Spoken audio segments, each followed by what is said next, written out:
Welcome to the show. It's time for safety break, hence this safety vest right here. It's all about the fireworks safety. Now, if you're planning on firing up those fireworks on the 4th of July, know this. It is against the law in the state of Texas to set off fireworks in city limits.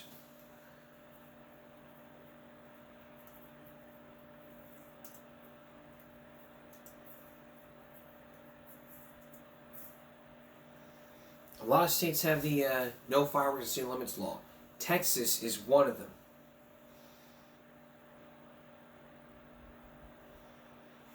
It is illegal to sell or shoot off fireworks within 100 feet of a place where flammable liquid and or flammable gases are sold and stored.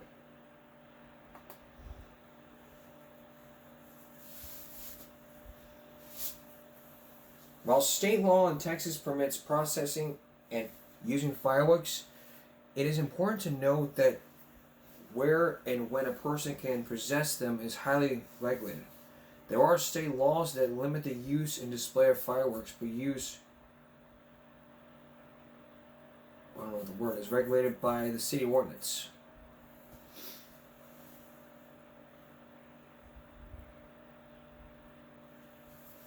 But there are restrictions in where you can use them. You can't manufacture, distribute, sell, use fireworks without a license or permit. You can't sell or shoot off fireworks within 100 feet of a hospital, church, or full dispensing station. You can't discharge fireworks at or from a motor vehicle. You can't use fireworks that have more than 4 grams of propellant, more than 3.5 inches in length, or more than 15 inches long, including the stick. You can only buy fireworks when you're 16 years old. That's that. This happened to me. This happened to me today. I'm not going to tell the story. I was walking down the street and somebody threw a firecracker right at me, and it was feet away from me, and luckily I almost got hit. So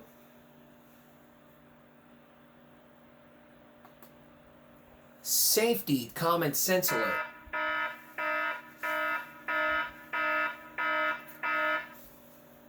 Don't be doing that. There's cars passing by. You throw firecrackers in a motor vehicle, it's gonna explode. And once that happens, you can be in big trouble for that. That's basically the whole point of safety break, is to make sure that everyone is safe. Hence, safety break. Hence the safety vest here.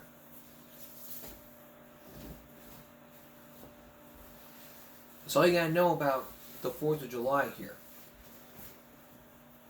So bottom line is, if you're planning on doing some fireworks, shooting off fireworks, know the law. You can't set them off city limits, or from a motor vehicle, like from a car.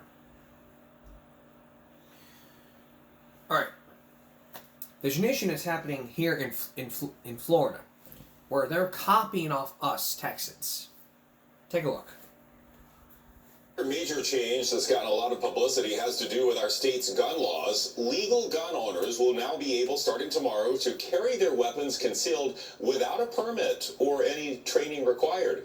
It's a controversial change that was signed into law by the governor a few months back. Fox 13's Josh Cassio has been following this story for a while and is live now in Tampa with more on what we need to know about this change. Josh?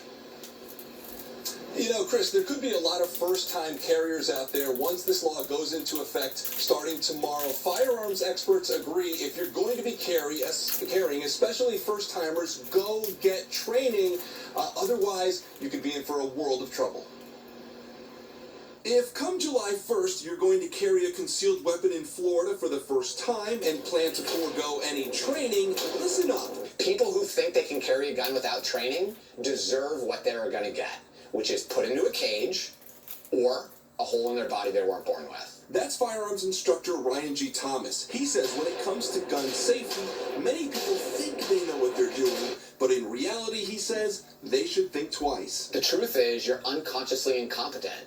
you don't realize how little you understand about how to handle a firearm safely. Florida's permitless carry law, effective July 1st, removes the need for mandated training or a concealed weapons permit. In other words, if you can legally own a gun, you can concealed carry. It's a major victory for Second Amendment enthusiasts. Hillsborough County Sheriff Chad Chronister just put out this PSA ahead of the law's launch. This law doesn't change the need for responsible gun ownership. It's your responsibility to know the law and follow firearm safety protocols like proper storage, handling, and training. And even with this new law in effect, there are still several places you cannot bring a gun. Number one, private businesses that don't allow guns. If they say no, you can't bring your gun in there. You can't bring your gun to a school, and you certainly cannot bring your gun to the airport. Don't do that. You will be in a lot of trouble. All of these things, Chris, you will learn if you go to a training class. Again, experts say that is something all gun owners, especially new ones, should do. Back to you. Okay, a new day tomorrow. We will see if there are any consequences from this change in Florida's gun laws. Thanks, Josh. Yeah, thanks, Josh, for copying off us. Common sense alert.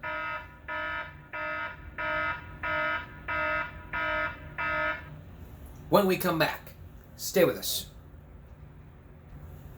Common sense alert.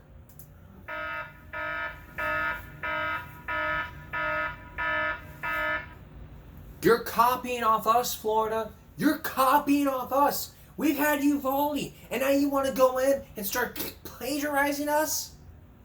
That's plagiarism. I'm sorry, but that is plagiarism right there. That's plagiarism. You're copying off what we did. I mean, it's now Texas versus Florida.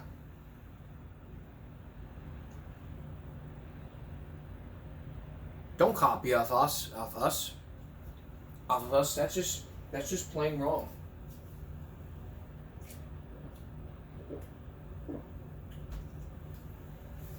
It's very wrong indeed. If you do so, because I've been talking about plagiarism, you don't cite your sources, that's plagiarism. When I was in school, and you wanted to copy off something, we were told one thing: cite your sources. That's plagiarism. If you're going to copy and paste, bold it and underline it.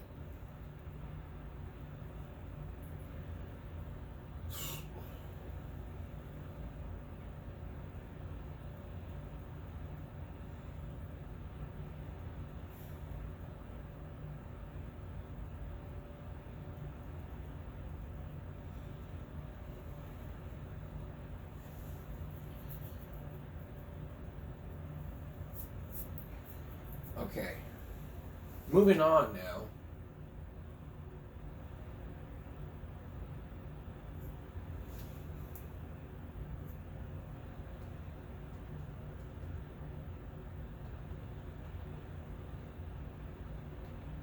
You may remember about almost over a week ago, we focused in on racism. We talked about how Denny's was sued dozens of times for racial discrimination, meaning the whites were being served seconds and thirds, while black people were not being served at all.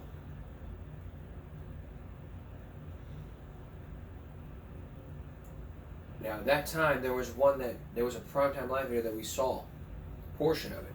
There it is. That's the one we're looking for. But before we do that, let's give you a quick recap on the whole. Let's give you a recap on that Denny's story. It was just back in 1993 or 4 when Denny's was involved in discrimination lawsuits, meaning, like I told you before, they were being discriminated. They were seating African Americans at dirty tables, so and so. And after all those lawsuits, they basically said, you know what? Let's settle this and hire Jim Addison from Burger King. And he said this train is going one way. We are going to treat each other with dignity. And if you don't like where the train's going, get off. If you discriminate, I'm going to fire you. That's how it is. If you discriminate, you are fired. That's the key here. So it's like, hello, I'm Jim. I'll fire you if you discriminate.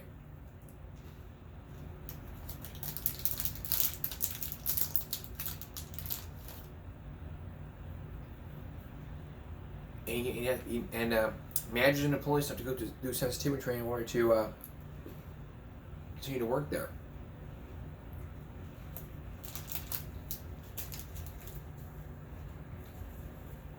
Now,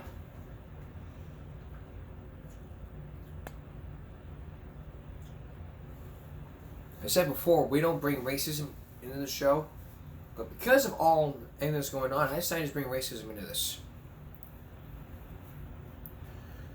And like before, like you remember earlier during our time on the show, we took the racist test, the input association test.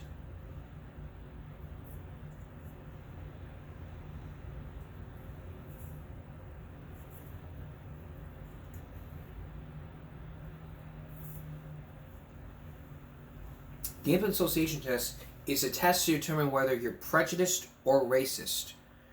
That's a test that we took. And I think we did.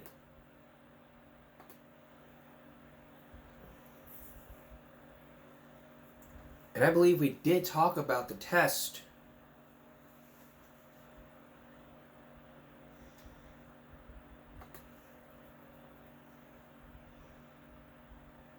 back in April, back last season. Last season we took the input association test, and I was going to show you my results, but I don't have the Type-C to HDMI cable. If we did, we would probably do it again, and I would show you how it works. So basically, it's like this: you gotta just type key in. It's like fast speed. If you don't have to take the input association test, just Google up input association test, and it will take you to Harvard University. You go to input.harvard.edu. Then you would take the test. Then, like there would say, I am aware of the possibility of encountering interpretation of my IAT test performance with which I may not agree. Knowing this, you click on which to proceed. Then it will take you to Native American, your gender, your race. You click on the race IAT, and then welcome. You selected the race test. In this study, you will complete an input association test in which you will be asked to sort pictures and words into groups. It should take about 10 minutes to complete. And you will see the IAT result along with the information of what it means. So,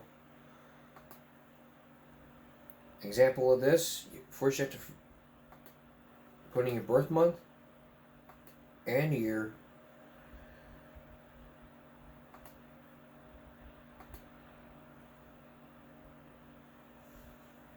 And then you would be instructed, like next you would use the EI. And then you just have to, the good is appealing, the bad is negative. So, just for demonstration purposes, once you're ready, you press the space bar. And then you would go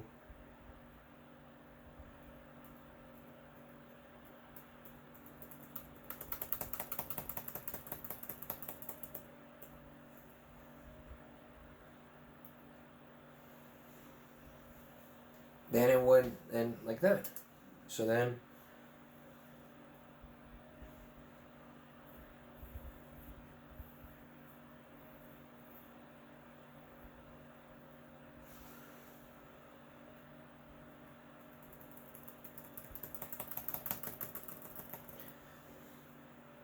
it's a 7-part test. That would mean that if you complete all the 7 parts, you would do probably great or bad, depending on your result. So here I am trying to go as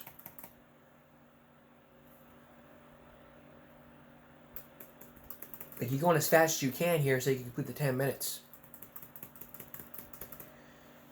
Now we're on to part 4 of the test.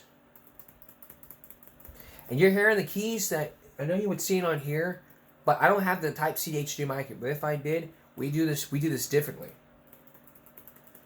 Even I can just look at you while I'm pressing these buttons. 2 more parts left.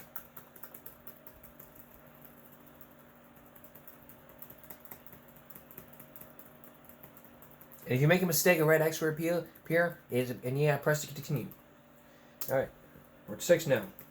So you gotta keep pressing the E and I buttons. It's like those shooting games. It's like Kingdom Hearts 2. You gotta keep pressing the W and X buttons in order to proceed. Alright, with the final part here. I just don't even have to look at this while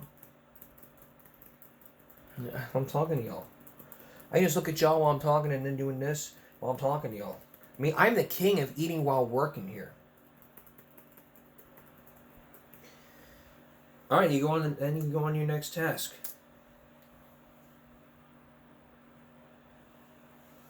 It's a questionnaire. And if you don't, it's be like, an abortion should be a private matter between a woman and her doctor. And you submit your answers.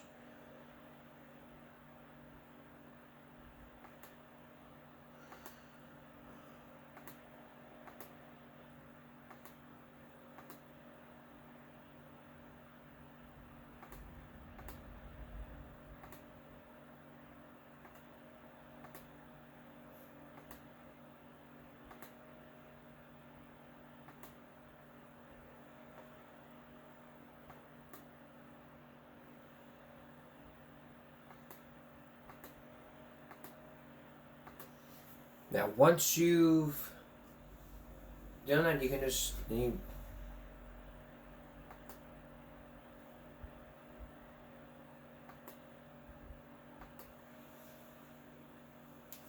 you just answer your gender.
And then you just complete this page.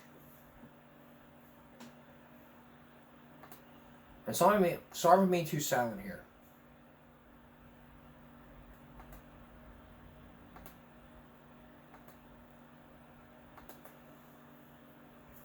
And we completed the study. And according to the study, which I'm going to read to you when we come back here, it could determine how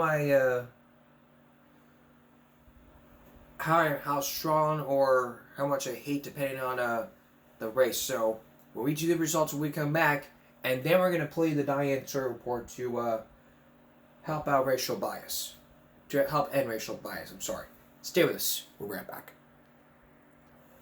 If you just joined us, we just took the input association test, a test to determine whether you're prejudiced or not. Now, just a short time, and in just a few minutes, I'm going to play this Primetime Live report, hidden camera report from Primetime Live that we saw in the 60 Minutes report just a few days ago. Let me help explain. Now, I completed the input association test right in front of y'all, and according to the results of the test, you ready for this? Again, like I said before, I don't have the Type-C to HDMI input for this TV to connect to here, but if I did, I would show you the results. So, strong automatic preference for European Americans compared to African Americans, that's 24%. The highest one is 27% for moderate automatic preference for European American compared to African American. Okay? 2 for strong automatic preference in African American, 5% for moderate African American, 7% for slight automatic. Low to no automatic preference between African American and European American, that's 18. 70% for slight automatic for European American.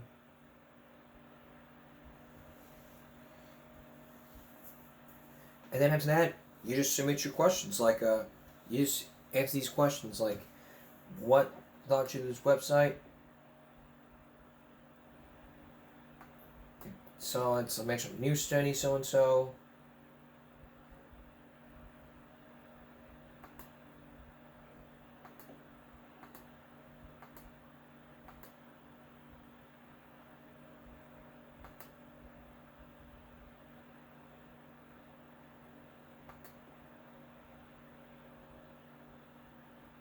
And this has been up and running since 2005.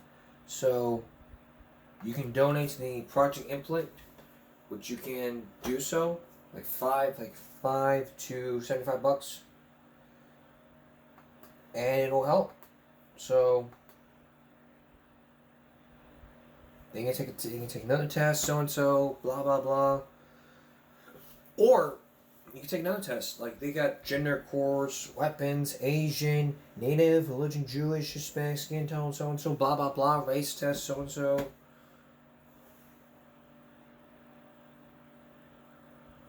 So if you want to take this test, we'll have that on our newsletter at substack.givemebreak.com.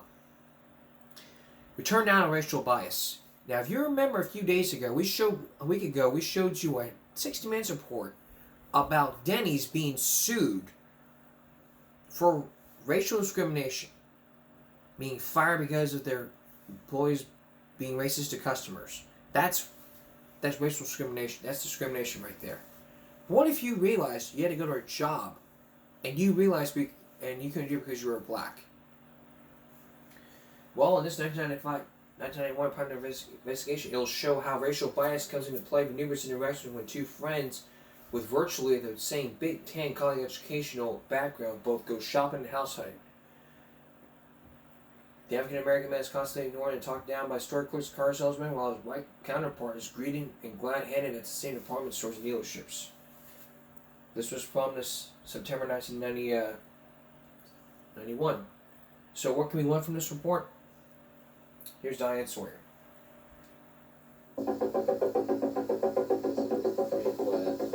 Meet John Cunin and Glenn Brewer. They work together at the Leadership Council. They're both from the Midwest. They went to Big Ten schools, grew up in middle-class families, and even play on the same softball team. They're friends. Two young men whose lives are virtually the same in every way but one, the one you can see. A few months ago, John and Glenn agreed to pack their bags and help with our investigation. Our question, how much difference does the color of your skin make in everyday life in America? For the answer, we went to the city of St. Louis, Missouri, where the two men moved into this motel and prepared to begin a new life. You really feel that you're equal. Yes. 1, 2, 3, 4. A twist? Every day we'll be with them to show you what happens. Set. Right. Let's do it. Let us tell you a little bit about how we're going to go about this. We're going to send John and Glenn into a variety of situations, and we're going to monitor what's going on from the van. We'll be parked outside. One of the first things John and Glenn do is take a look around the city. Go to a shopping center to pick up some things they need. John looks at some clothes. So does Glenn. They do some browsing. And right away, something catches our attention. When John walks up to this electronics counter, he gets almost instant service. But just a few minutes later, when Glenn walks up, he is ignored by not one, but two salesmen standing a few feet away. We didn't make anything of it until it happened again and again. In the shoe department at this store, John gets instant attention and a hearty welcome. Yet when Glenn walks in just 3 minutes later, the salesman looks away. We run a stopwatch as the salesman continues to stare past Glenn. No hearty welcome for him. I'm standing there and standing there and standing there. And John just barely skirts the fringe of the department. The guy comes over and he's joking, he's laughing, and that did not happen to me. Even when the two men stroll into a nearby car dealership, Glenn walks up to a new car right in front of the showroom window. Once again, we run the clock.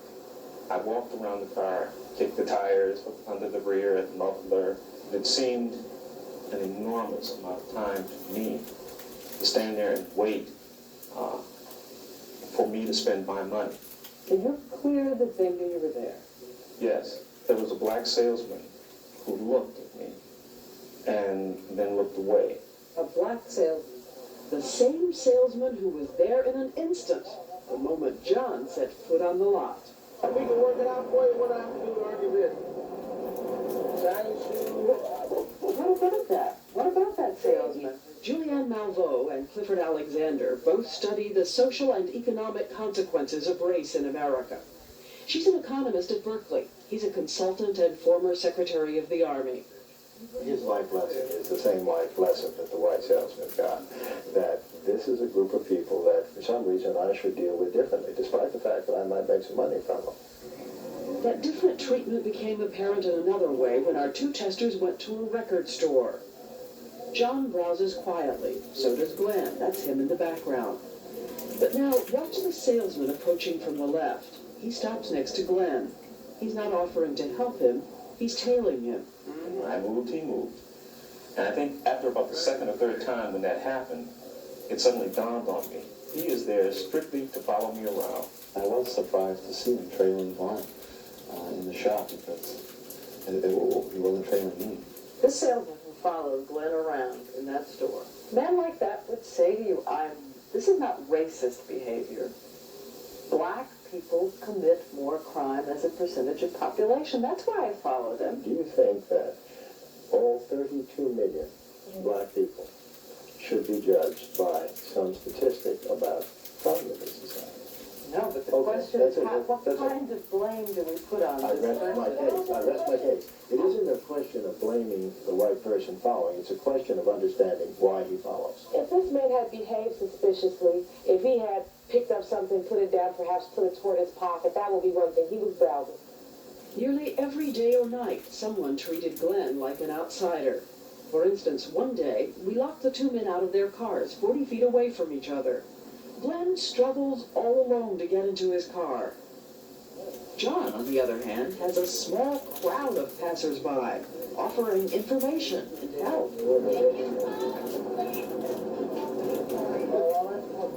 Everybody who came by in my car, it seemed, had something to say to me. And you? Nothing. No help, no one. One night, John and Glenn go for a walk in downtown St. Louis, one just ahead of the other. But when a police car passes by, it's Glenn who gets the pointed once-over. When he got to where John was, he rolled right by John. So he stopped, leaned out the window, just to inspect you. Yes. And on another night, walking on a residential street in white South St. Louis, a truck slows down next to Glenn. Our microphone picks up the man leaning out and telling Glenn he's in the wrong neighborhood. Hey.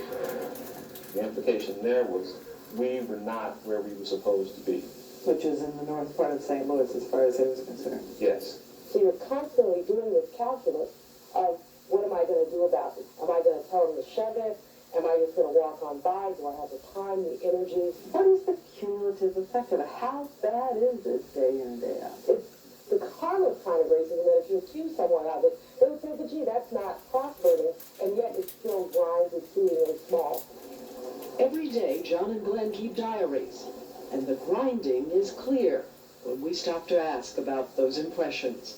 You think you could make it here? No problem? Yeah, I think that I could make it here and set up here if I wanted. Knowing what has happened to me, I think I would be fairly discouraged. At this point, already. Yes. An emotional price is one thing. It's still another when the price is money out of your pocket. At a car dealership, John was told he could get a car for almost nothing down.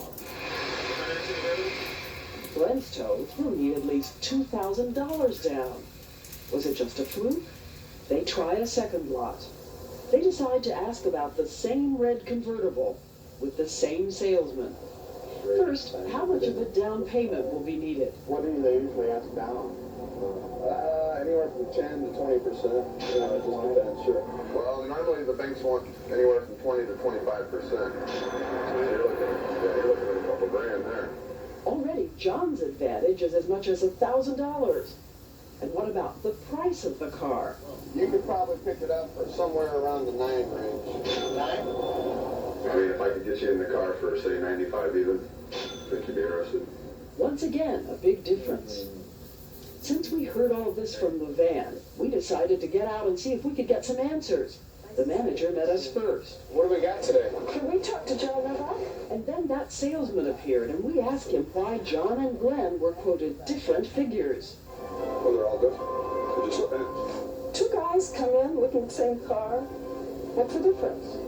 For him, the banks will do 10 to 20. For him, 20, 25? What's the difference? Depends on the vehicle, man. They're looking at the same vehicle. Oh, okay. What's the difference? We never did get an answer. Is there a difference? And we're not the only ones asking that question. Experts say car salesmen consistently regard blacks as less sophisticated customers and try to make them pay more. The result, according to a national study, black Americans pay twice the markup that whites do, at a cost of more than $150 million a year. And another way African Americans pay for the color of their skin is job discrimination. Over several days, John and Glenn apply for all kinds of jobs, signing up for job services, answering the want ads. Once again, from the very beginning, we notice something subtle but unmistakable. Not just what happens, but how they're treated. Call tomorrow and ask for Don. At a storefront job service, both our testers pay a fee and sign up. I give you a list of jobs, okay? And we'll stick to a job on there. John is told pleasantly it's against the rules to share a confidential job listing with a friend. But when Glenn gets that information, it's a lecture, complete with a little warning about laziness. I'm gonna limit your jobs. I'm gonna monitor you real close. Because I've got people come in here, give them good job leads, they never show up. They never show up. Because they're too busy to work. How often, how many times would you hear lectures about laziness or showing up or drug abuse? Quite often, in a lot of the situations. More than once, John is encouraged about a job while Glenn is turned down flat. This dry cleaning business is advertised for help out front, at the counter. The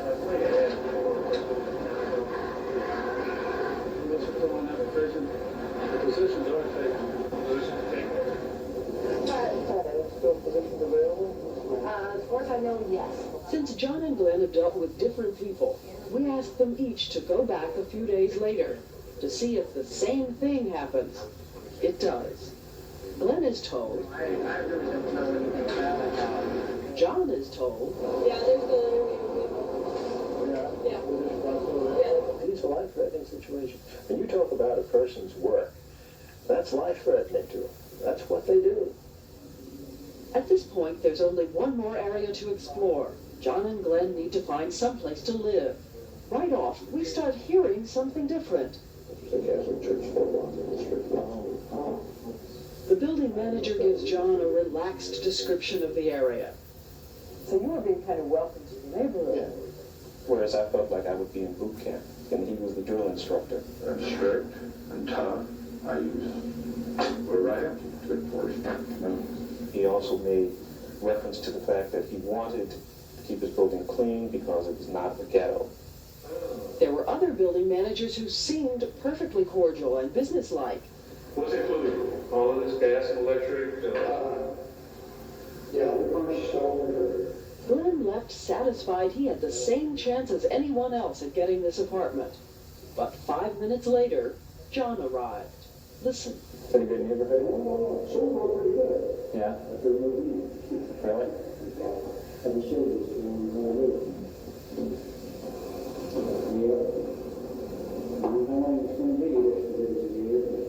Have a nice day, basis, and on the surface, let me show you this place, and I'm not going to do anything illegal. As soon as you're gone, and one of them was just here. And this is what happens when John and Glenn spot this sign at another apartment building and go in to inquire. John goes first. One bedroom, good air conditioning. The manager gives John a set of keys. The keys is forward to your master. Okay. John tours the vacant apartment. He's told it's available immediately. Got a couple other places I'm going to look at, and if I decide which one, I'll be back when that is filled up. Okay? Okay, I appreciate it. All right, thank you. Bless you, have a good day. John leaves. And listen what happens when Glenn walks in. Suddenly, The apartment has been rented. the manager explains that regrettably, early that morning, A woman paid a deposit on the last available apartment. Oh, called in earlier this morning? There's nothing for Glenn to see, so he leaves. Bye-bye. You too. Okay.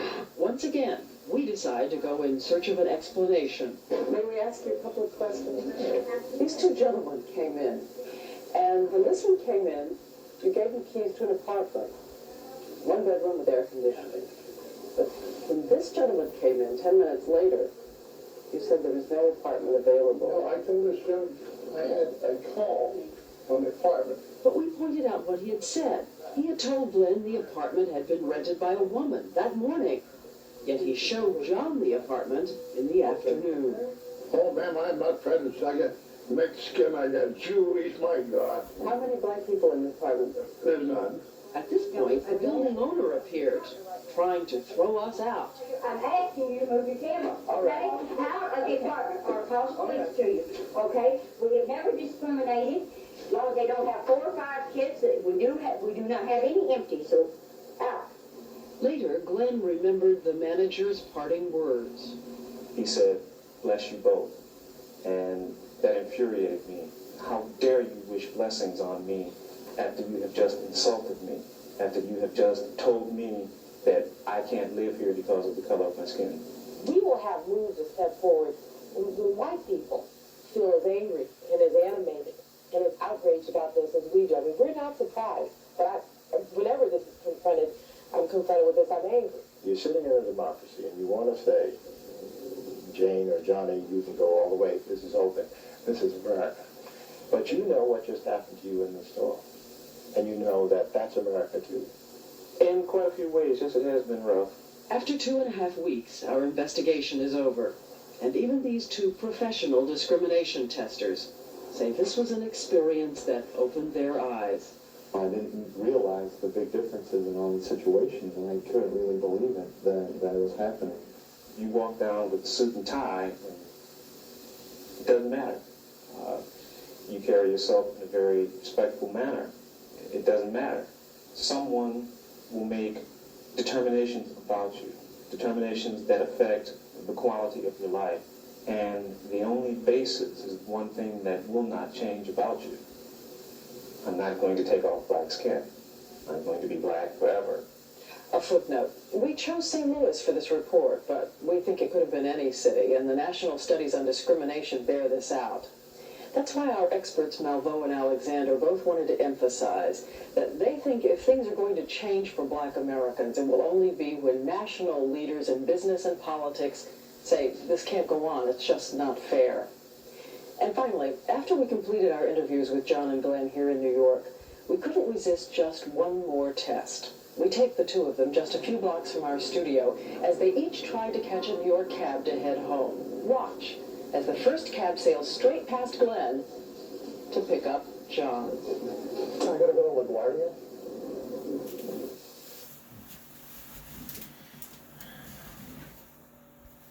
Okay, common sense alert when we come back. Stay with me. Common sense alert.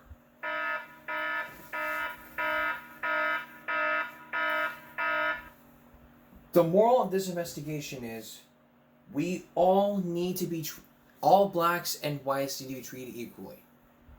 Not watched at. We don't need to be watching blacks, but we don't need to be keeping our eye on black people because so and so. That's racist. I'm glad this investigation was put out to help teach a lesson.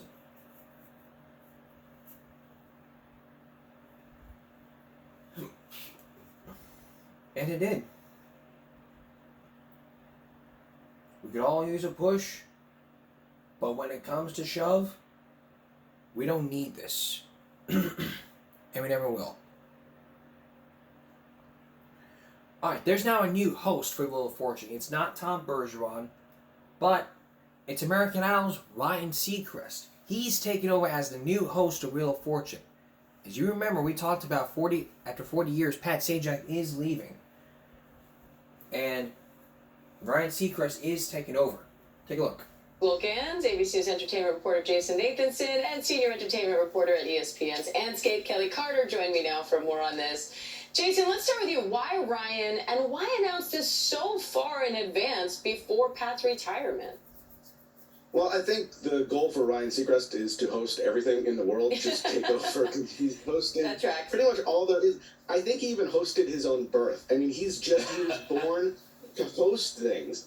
And this is one of the things that he's not doing right now. A big kind of primetime-ish game show that's been on the air for a long time, huge ratings, and he's the kind of guy who's going to come in.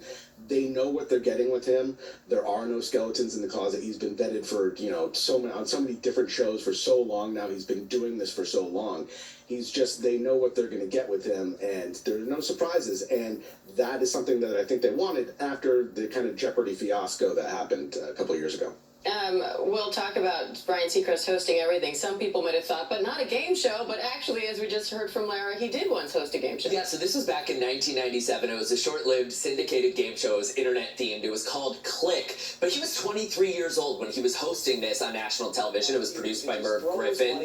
And so he has, primed himself, as Jason was just saying, to be the quintessential... Oh, of course. I'm sure he saw what Justin Timberlake was doing and said, I'll do that too. But at this point, he's now replaced Regis Philbin, he's replaced Dick Clark, and now he's replacing Pat Sajak. Hosting television is in his DNA at this point. I know. I mean... That's just a small portion, but there is now more developments in this. Vanna White has threatened to quit if she didn't get a raise. She asked for a raise. If she continued doing the show, she'd ask for a big raise. They declined to give her a raise. So she said, if I don't get a raise, I'm quitting. We'll know more, and we'll give you more updates as it goes along. And speaking of updates, what's happening in Oxford now? After the parents are being sent to jail. Well, there's nothing new, except evidence suggests. Remember, the evidence says that there's evidence about the drawings, the gun.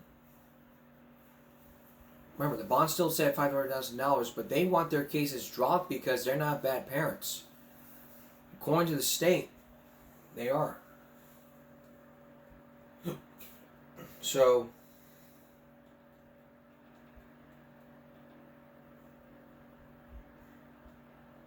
that's really something to expect.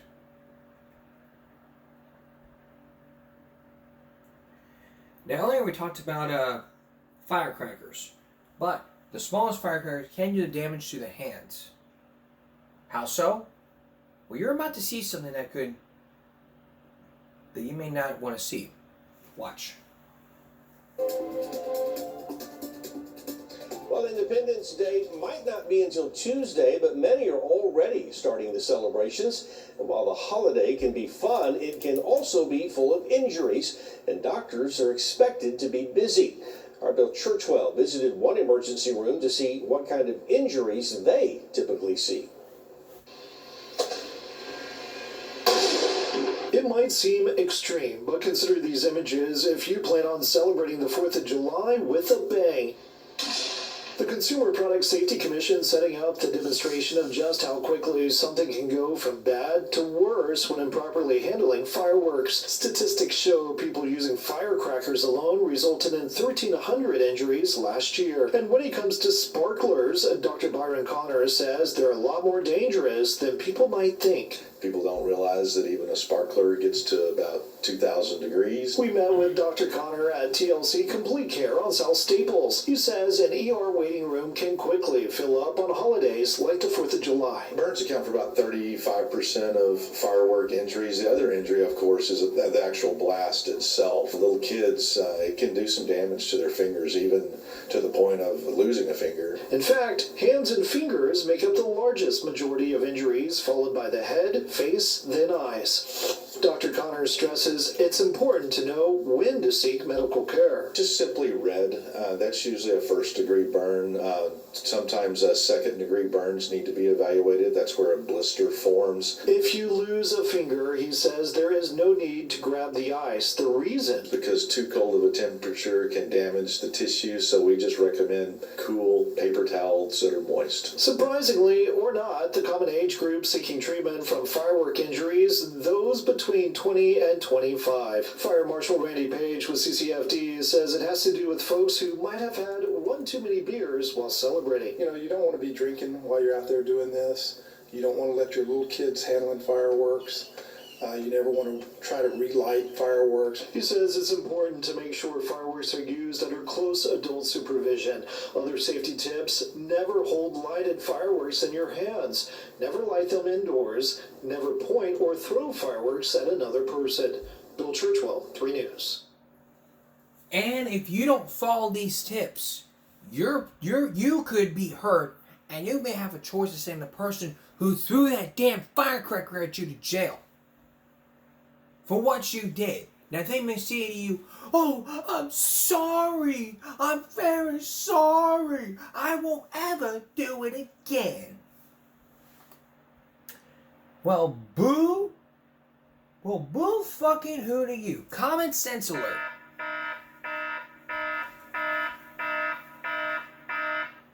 I hear it all the time. "I'm sorry. I won't do it again. It won't happen again. I'll never do it again." Every time I hear, "I won't do it again, I'll never do it again, it won't happen again," almost always, it's gonna happen again. Sorry's a little too late. My mom always tells me, "Well, you should have thought about that before you went ahead and did it." That's the same thing I'm going to teach the other people who freaking... That's the same thing I'm going to teach tell that person who freaking threw a firecracker at me. I'm going to start telling her, "Well, you should have thought about that before you went ahead and did it." That's what my mom taught me, and that's the same lesson I'm going to give to her. Back in a moment. Stay with us. Going back to fireworks, the question is, what do you do with an unused firework? Do fireworks have expiration dates? Take a look.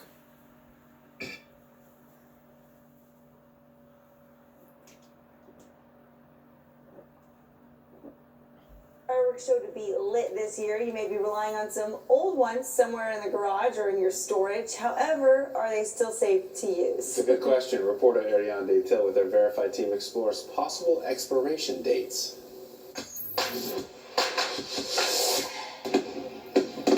The 4th of July celebrates America's Independence Day.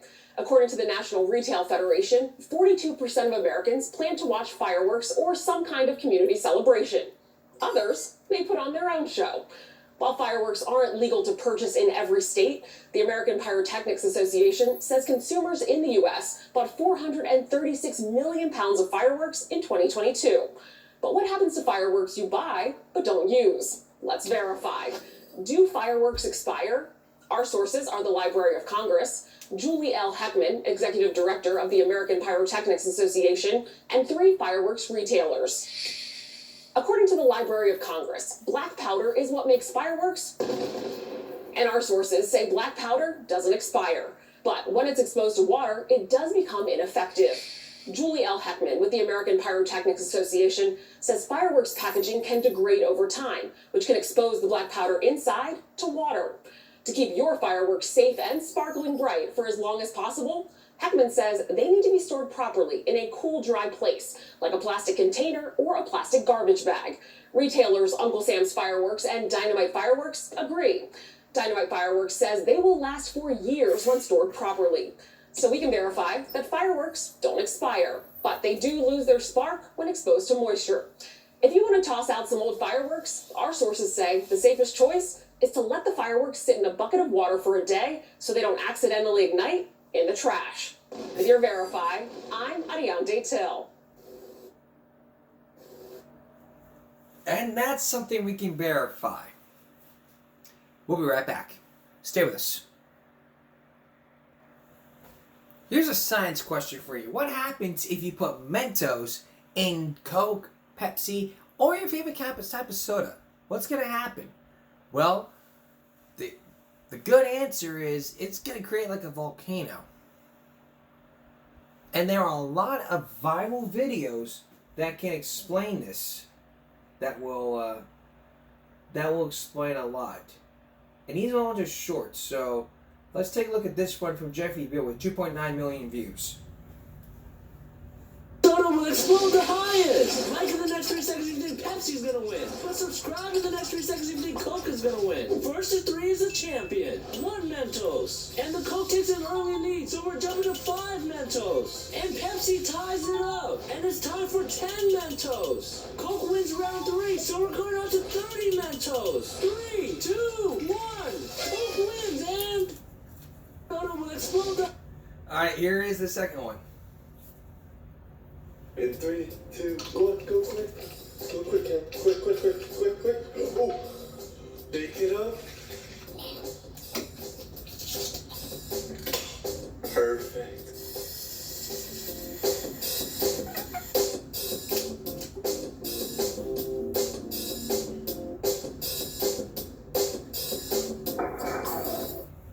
In 3, 2.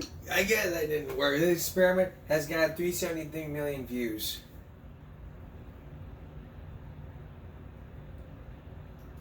Now imagine doing this as a prank. Here's one where somebody put a prank where a guy pranks his wife with Coca-Cola. This was about a year ago, and it got 10,000 views. What you doing, man? Take a look.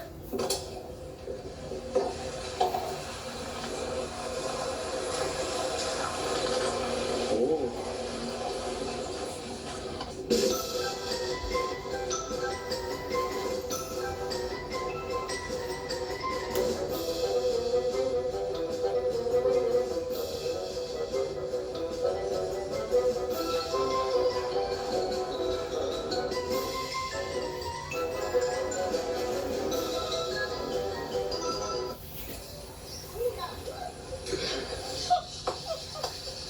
Serious right now? I can feel you.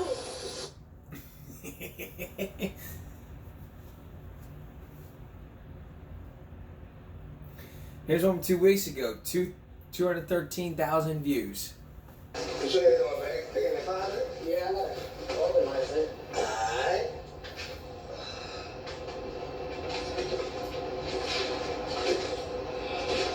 So you doing your thing, baby?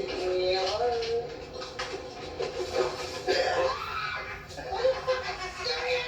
What the hell, man? You sure you're going back?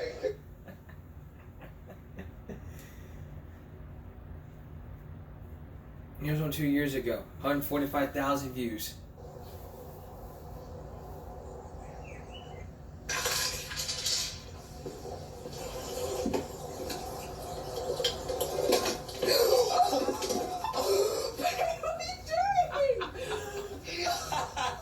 Oh my gosh.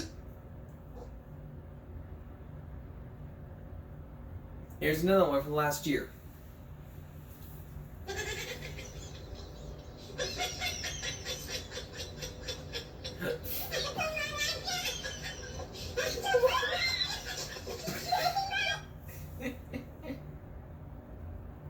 That's enough of these pranks. If you really want to try these pranks, do me a favor and make sure that you got spare clothes. Otherwise, you may do the human volcano. That's another barrel break. But can you imagine you're on your phone? Think about this. This is for the ladies out there. Can you imagine being on your phone and then your boyfriend or husband grabs his air horn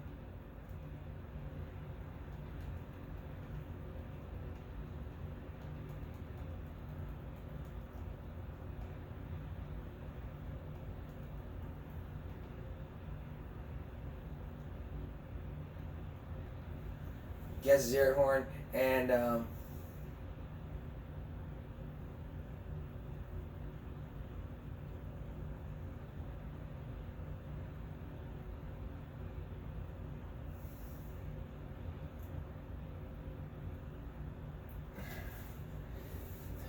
there's not gonna be no time to find it.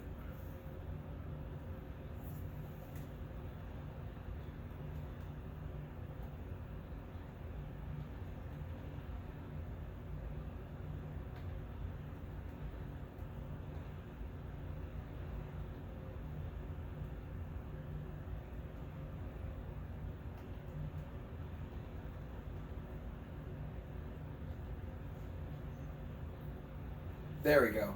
This is it. Take a look at this.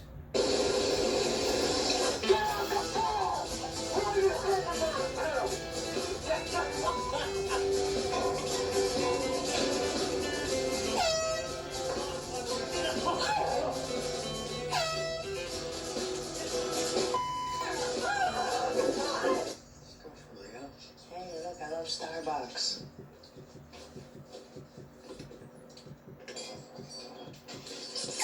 No selfies!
Tag a cell phone addict. Yeah, I like to take a cell phone addict. A cell phone addict who likes to do pranks on his girlfriend. Seriously, this guy? This guy right here, he's got like a lot of views. Get off the phone at the restaurant. I don't care. I'm carrying this everywhere with me. This guy's got a lot of views. He's got a lot of videos on his channel with a lot of views. I give credits to him. We can all use a lesson, a little common sense. Get off your phones. Otherwise, if you don't do that, he's going to come into your house and blow an air horns right in your face. You may have hearing damage, but you'll understand. Get off your phone. That's all for this edition of Game Break Friday going to Saturday. We'll see you with Game Break Saturday. I should say the season 6 finale of the show. It's going to be fun. For everyone here at YouTube, I'll see you for the finale. Have a great night.